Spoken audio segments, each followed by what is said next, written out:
Subscribe कीजिए topper साहित्य YouTube channel को और बेल आइकन को दबाइए हमारे लेटेस्ट वीडियोस सबसे पहले देखने के लिए।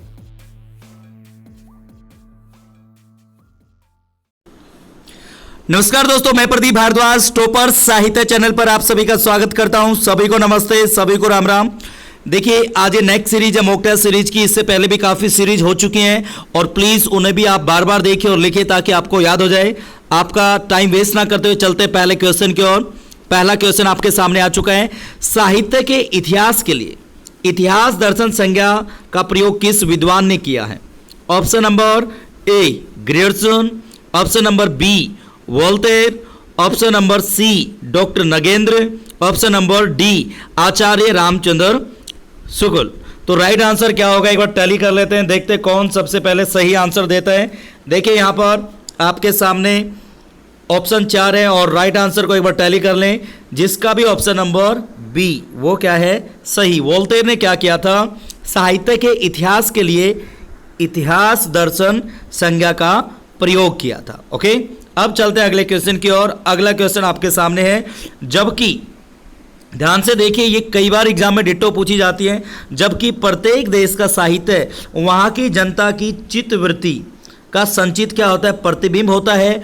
और तब यह निश्चित है कि जनता की चित्तवृत्ति के परिवर्तन के साथ साथ साहित्य के स्वरूप में भी क्या होता है, परिवर्तन होता चला जाता है। आदि से अंत तक इन्हीं चित्तवृत्तियों की परंपरा को परखते हुए साहित्य परंपरा के साथ उनका सामंजस्य दिखाना ही साहित्य का इतिहास कहलाता है। कथन किसका है? ये बार बार एग्जाम में पूछा जाता है। ठीक है, मेरे ख्याल से आप समझ गए होंगे। आपको प्रतिबिंब और चित्त को याद रखना है तो अपने आप समझ जाओगे इसका आंसर क्या होगा। कुछ साथी अभी समझ गए तो राइट आंसर एक बार चेक कर लेते हैं। देखिए इधर, तो इसका राइट आंसर क्या होगा। ये जो कथन है किसका है? आचार्य रामचंद्र शुक्ल जी, जॉर्ज ग्रियर्सन, नलिन विलोचन शर्मा, शिव सिंह सेंगर। तो राइट आंसर एक बार चेक कर लेते हैं। वेरी गुड, सभी का ऑलमोस्ट सही है क्योंकि ये क्वेश्चन बार बार पूछा जाता है। ये तो गलत होने का कोई चांस था ही नहीं। ठीक है, राइट आंसर क्या होगा भाई? रामचंद्र शुक्ल जी ने क्या कहा था, ये जो कथन है ऊपर इन्होंने कहा था। चित्तवृत्तियों को और प्रतिबिंब को आप प्लीज माइंड में रखें, यही आएगा आपके एग्जाम में। ठीक है, अब चलते हैं अगले क्वेश्चन की ओर। अगला क्वेश्चन आपके सामने आ चुका है।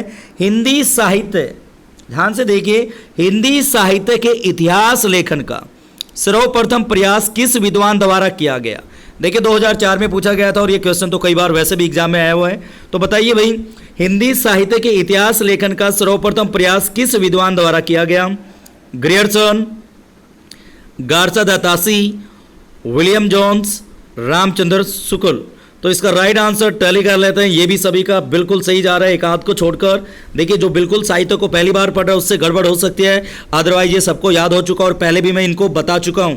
ओके, इसका राइट आंसर चेक कर लेते हैं, जिसका भी है गार्सा दत्तासी वो क्या है, सही। ओके, अब चलते हैं अगले क्वेश्चन की ओर। अगला क्वेश्चन आपके सामने, इस्तवार दलाल लिटरेचर एंडुई हिंदुस्तानी ग्रंथ किस भाषा में लिखा गया? बताइए। Option number A French, option number B English, option number C Hindi, option number D Italian. बताइए इसका राइट आंसर क्या होगा।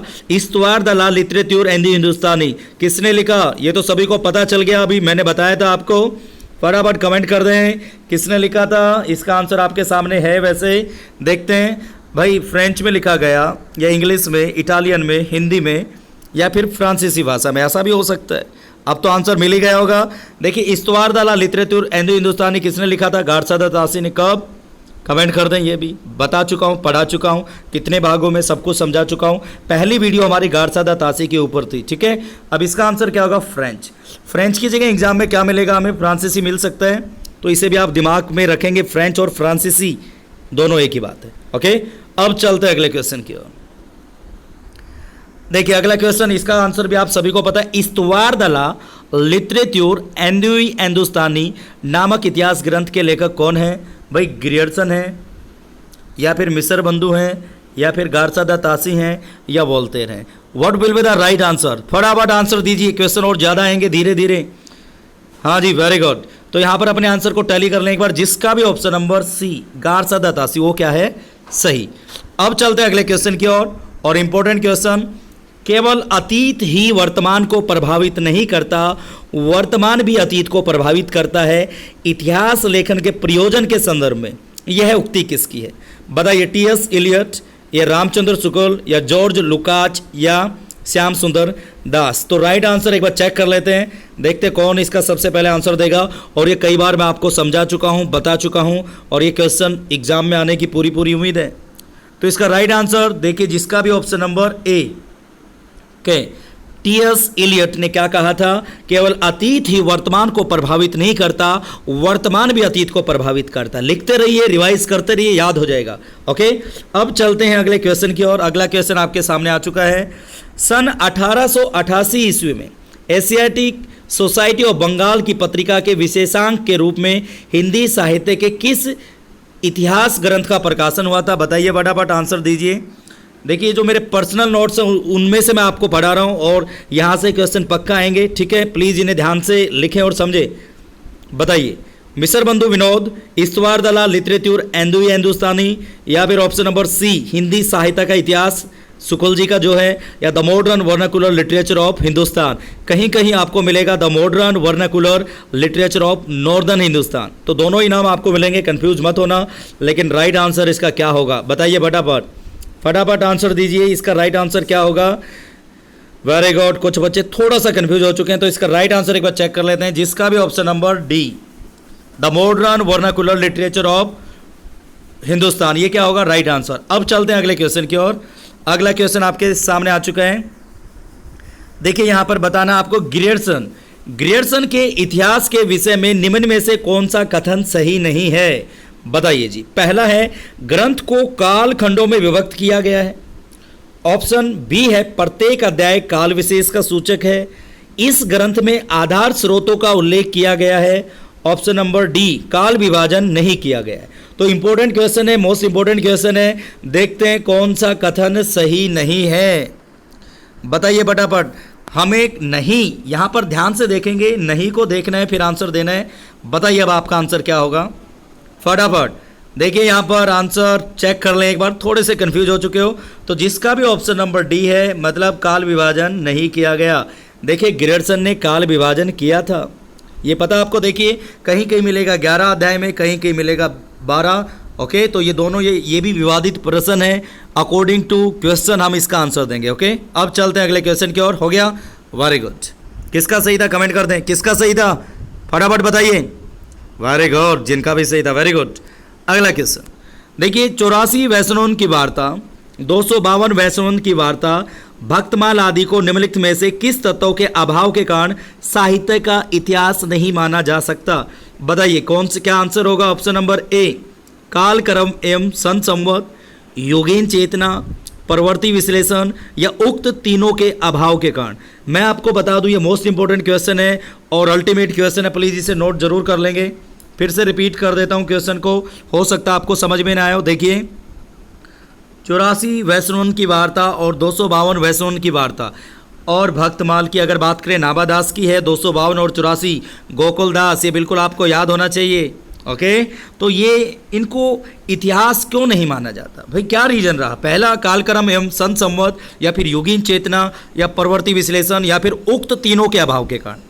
यहाँ पर भी जैसा कि मैं ऑब्जर्व कर पा रहा हूँ, कंफ्यूज हो चुके हो, एक बार कमेंट कर दें। हाँ सर, थोड़ा सा कंफ्यूज कर रहा है क्वेश्चन, तो इसका राइट आंसर एक बार टैली कर लें, जिसका भी ऑप्शन नंबर डी। तीनों कारण है, काल क्रम एवं सन संवत, या फिर योगीन चेतना और प्रवृत्ति विश्लेषण, तीनों ही क्या है, इसके रीजन है। ओके, अब चलते हैं अगले क्वेश्चन की ओर। अगला क्वेश्चन आपके सामने आ चुका है, the modern vernacular literature of Hindustan. कहीं कहीं मिलेगा नॉर्दर्न, याद रखें। इतिहास ग्रंथ के लेखक है कौन? जॉर्ज ग्रियर्सन है, या फिर मिसर बंधु हैं, या कर्नल जेम्स टॉड है, या फादर कामिल बोलके हैं? बताइए फटाफट इसका राइट आंसर क्या होगा? ये तो याद करा चुका हूँ बार बार, ये रिवीजन सीरीज है ताकि आपको याद हो। जितना पढ़ें अच्छा पढ़ें, थोड़ा पढ़ें लेकिन अच्छा पढ़ें। इसका राइट आंसर टैली कर लेते हैं, जिसका भी ऑप्शन नंबर ए है वो क्या है? सही। ओके, अब चलते हैं अगले क्वेश्चन की ओर। एंजॉय कर रहे हो? देखिए, कम टाइम में ज़्यादा क्वेश्चन आज मैं लेकर आया हूँ, उम्मीद है आपको अच्छा लगेगा। अगला क्वेश्चन आपके सामने पहुंच चुका है, देखिए ध्यान से इधर। भाई, गारसादा तासी लिखित हिंदी साहित्य के इतिहास के विषय में कौन सा कथन क्या है? असत्य कथन बताना है। एग्जाम में हमें नहीं हो रहा है सत्य को देखना है या फिर सत्य को, क्योंकि वहीं से हमारा एक नंबर क्या हो जाता है, कट, और एक नंबर कटवाना नहीं है, एक नंबर लेकर आना। एक नंबर की दौड़ होती है कॉम्पिटिशन एग्जाम में। बताइए, इसका प्रथम भाग 1839 में तथा द्वितीय भाग 1847 में प्रकाशित हुआ। इसमें कवियों की सूची में अंग्रेजी वर्णाक्षर क्रम को प्रयोग तथा काल विभाजन का अभाव है। भाई अगला ऑप्शन है हिंदी साहित्य का इतिहास लिखने का यह प्रथम प्रयास सब तरह से संपूर्ण इतिहास ग्रंथ का उदाहरण प्रस्तुत करता है। इसमें हिंदीतर भाषी कवियों का भी घालमेल हो गया है। तो इसका राइट आंसर क्या होगा, फटाफट कमेंट कर दें। देखिए यहाँ पर बिल्कुल थोड़ा ध्यान से आप रिप्लाई करेंगे। इसकी पहली वीडियो थी, मैं फिर से रिपीट कर रहा हूँ, गारसादा तासी गागर में सागर आप तक पहुंचाया गया था, उसको वॉच कर लेना एक बार। ऐसे तथ्य आपको मिलेंगे, कोई भी किताब कहीं से भी पढ़ने की जरूरत नहीं होगी। अब इसका आंसर एक बार चेक कर लेते हैं। देखिए असत्य कथन को बताना है, इसका असत्य कथन क्या होगा, कंफ्यूज हो चुके हो थोड़ा सा। ओके, इसका राइट आंसर चेक कर लें, जिसका भी ऑप्शन नंबर घ मतलब डी, इसमें हिंदीतर भाषी कवियों का भी क्या हो गया है, घालमेल हो गया है। यह असत्य कथन है। ओके, क्या है, असत्य कथन है। अब चलते हैं अगले क्वेश्चन की ओर। और यहाँ पर देखिए मैं आपको बता दूं, मैंने थोड़ा सा कंफ्यूज किया। इसका राइट आंसर क्या होगा, इसका राइट आंसर होगा ग, ना होगा डी, ना बी, ना ए। इसका राइट आंसर क्या होगा, सी। हिंदी साहित्य का इतिहास लिखने का प्रथम प्रयास सब तरह से संपूर्ण इतिहास ग्रंथ का उदाहरण प्रस्तुत करता है। इसको माना ही नहीं जाता है, माना जाता है लेकिन ये उसके दायरे में नहीं आता। तो ये क्या है, असत्य है। ओके, अब चलते हैं अगले क्वेश्चन की ओर। अगला क्वेश्चन आपके सामने आ चुका है, देखिए इधर ध्यान से देखिए। हिंदी साहित्य इतिहास लेखन की परंपरा के परिवर्तन का श्रेय किसको दिया जाता है, ग्रियर्सन, शिव सिंह सेगर, गारसादा तासी, आचार्य रामचंद्र शुक्ल को। बिल्कुल सिंपल सा क्वेश्चन है और इसका सही आंसर सभी का पहुंच रहा है। यहां पर देखिए इधर, जिसका भी ऑप्शन नंबर क्या है, ऑप्शन नंबर सी, वो क्या है, सही। टैली कर लें और रिप्लाई करते रहें, साथ के साथ बताते रहें और प्रैक्टिस आपकी यहाँ पर पूरी कराई जाएगी। आप डेली आइए, टाइम से आइए, सब कुछ यहाँ पर बताया जाएगा। बस आप डेली 8 बजे पहुँचिए। 8 बजे कौन कौन वेट करते हैं, किस किस की हैबिट हो चुकी है, कमेंट कर दें। हाँ सर, मेरी हैबिट हो चुकी है। डेली आइए, आपकी प्रैक्टिस बार बार कराई जाएगी, जो एग्जाम में क्वेश्चन आपको मिलेंगे। ठीक है, थैंक यू जिन्होंने भी यस किया और जो वेट करते हैं, थैंक यू। अगला क्वेश्चन, शिव सिंह सेगर द्वारा रचित हिंदी साहित्य का इतिहास शिव सिंह सरोज किस वर्ष में प्रकाशित हुआ।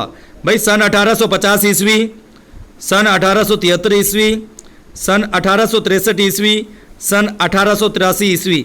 और इसका राइट आंसर बिल्कुल वेरी गुड, बिना ऑप्शन बोलने के साथ ही आपके आंसर होना स्टार्ट हो गए। वेरी गुड, तो सही आंसर चेक कर लेते हैं, जिसका ऑप्शन नंबर क्या है, डी, 1883 ईस्वी क्या रहा इसका समय रहा। अब चलते हैं इंपॉर्टेंट क्वेश्चन, अगला भी इंपॉर्टेंट है, लिखते रहें साथ के साथ। साहित्य इतिहास, साहित्य इतिहास लेखन की विधेयवादी पद्धति से क्या तात्पर्य है, वर्णमाला के अक्षर क्रम से कृतिकारों का परिचय। ऑप्शन नंबर बी, द्वंद्वात्मक भौतिकवाद के सिद्धांत पर आधारित। ऑप्शन सी, काल कर्मानुसार कवियों का परिचय, या फिर जातीय परंपरा और राष्ट्रीय सामाजिक वातावरण का विश्लेषण। तो इसका राइट आंसर एक बार बिल्कुल देखिए, आप समझ गए कि मैं क्या सुनना चाहता हूं। विधेयवादी पद्धति के जन्मदाता तेन और वेन माने जाते हैं, जो कि पूरा नाम क्या था, हेमलेन वेन, जो कि फ्रांस से संबंध रखते थे।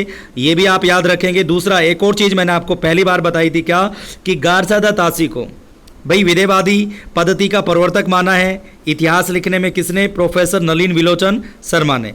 हिंदी साहित्य का इतिहास दर्शन उनका क्या था, ग्रंथ था। दूसरा, उन्होंने कहा रामचंद्र शुक्ल को स्थान न देकर किसको स्थान दिया, गारसादा तासी को। और अगर हम उनके अलावा वैसे बात करें तो विधेयवादी पद्धति के प्रवर्तक हिंदी साहित्य में कह लो या हिंदी साहित्य की लेखन परंपरा में किसको माना जाता है, आचार्य रामचंद्र शुक्ल जी को। इसको लिख लेना इंपॉर्टेंट है। अब इसका राइट आंसर चेक कर लेते हैं, जिसका भी ऑप्शन नंबर क्या, ए, वेरी गुड, गलत, बी गलत, सी भी गलत। इसका मतलब जो है हमारा लास्ट ऑप्शन है वो क्या है, सही। अब हम चलते हैं अगले क्वेश्चन की ओर। अगला क्वेश्चन आपके सामने आ चुका है। मिसर बंधुओं ने मिसर बंधु विनोद ग्रंथ में कितने कवियों का विवरण दिया गया, बताइए फटाफट। भाई 4500 लगभग, 4000 लगभग, 1000 लगभग, 5000 लगभग। ये क्वेश्चन भी आपको अलग अलग बुक में अलग तरीके से मिलेगा, लेकिन यहाँ बात लगभग की है, तो आप भी थोड़ा दिमाग लगाकर रिप्लाई करेंगे। आप अपने आंसर को टैली कर लें एक बार, जिसका भी ऑप्शन नंबर डी वो क्या है, सही। ऑप्शन नंबर डी क्या है, सही। ओके, अब चलते हैं अगले क्वेश्चन की ओर। मिसर बंधु विनोद के प्रथम 3 भाग प्रकाशित कब हुए? मिसर बंधु विनोद किसने लिखा? मिसर बंधु ने लिखा। 3 भाई थे, गणेश, श्याम, सुखदेव। कहीं पर क मिलेगा, कहीं पर ख मिलेगा। बार बार रिपीट कर रहा हूं, बार बार रिवाइज करा रहा हूं। अब भी याद नहीं हुआ तो कभी याद नहीं होगा। तो तीनों भाई एक छंद तक की रचना भी क्या करते थे? साथ में करते थे।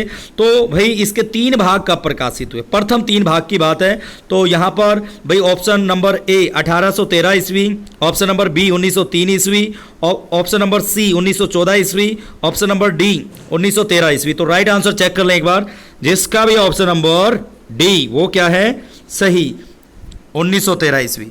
ओके, ये भी आपको याद होगा कि 1934 की अगर बात की जाए तो इसके चौथा भाग क्या हुआ था? प्रकाशित हुआ था। ओके, अब चलते हैं अगले क्वेश्चन की ओर। अगले क्वेश्चन की ओर, अगला क्वेश्चन आपके सामने आ चुका है। अगला क्वेश्चन आपके सामने है, स्केच ऑफ हिंदी लिटरेचर के लेखक कौन है? पादरी Edison Greaves, George Grierson, Garcin दा तासी, जेम्स टॉड। तो इसका राइट आंसर आप बताएंगे फटाफट कमेंट करके। देखिए, स्केच ऑफ हिंदी लिटरेचर के लेखक कौन है? पादरी Edison Greaves, George Grierson, Garcin दा तासी, जेम्स टॉड। बताइए फटाफट, और इस ग्रंथ का समय भी बताइए कमेंट करके, देखते हैं कौन बताएगा। ये भी इंपॉर्टेंट क्वेश्चन है। ऑफलाइन कमेंट करके आप अपना स्कोर बताएंगे। जितने आप ऑफलाइन कमेंट करेंगे मैं भी सोचूंगा वीडियो की संख्या बढ़ा दी जाए या क्वेश्चन की संख्या बढ़ा दी जाए। सब कुछ आपके सपोर्ट करने के ऊपर डिपेंड करता है। इसका राइट आंसर बिल्कुल लगभग सभी का सही है, कुछ का गलत है। तो यहां पर देख लें, पादरी एडिसन ग्रीव्स। अभी तक आपने पढ़ा था क्या? ग्रीव्स का नाम सुना होगा, लेकिन पूरा नाम क्या था? पादरी एडिसन ग्रीव्स। ये भी लिख लें। इसका राइट आंसर क्या हो गया? ऑप्शन नंबर ए। अब हम चलते हैं अगले क्वेश्चन की ओर। नागरी प्रचारणी सभा द्वारा प्रकाशित हिंदी साहित्य का इतिहास के 6 भाग रीतिकाल रीतिबद्ध काव्य का संपादन किसने किया? मैं आपको बता दूं, ये सबसे मोस्ट इंपोर्टेंट क्वेश्चन है और एग्जाम में हर बार रिपीट होता है और यहां पर बच्चे कंफ्यूज हो जाते हैं। तो यहां पर आंसर देखते हैं कौन पहले देता है। डॉक्टर नगेंद्र, पारसनाथ तिवारी, विश्वनाथ प्रसाद मिश्र, श्याम सुंदर दास। तो इसका राइट आंसर क्या होगा? राइट आंसर एक बार चेक कर लेते हैं इसका।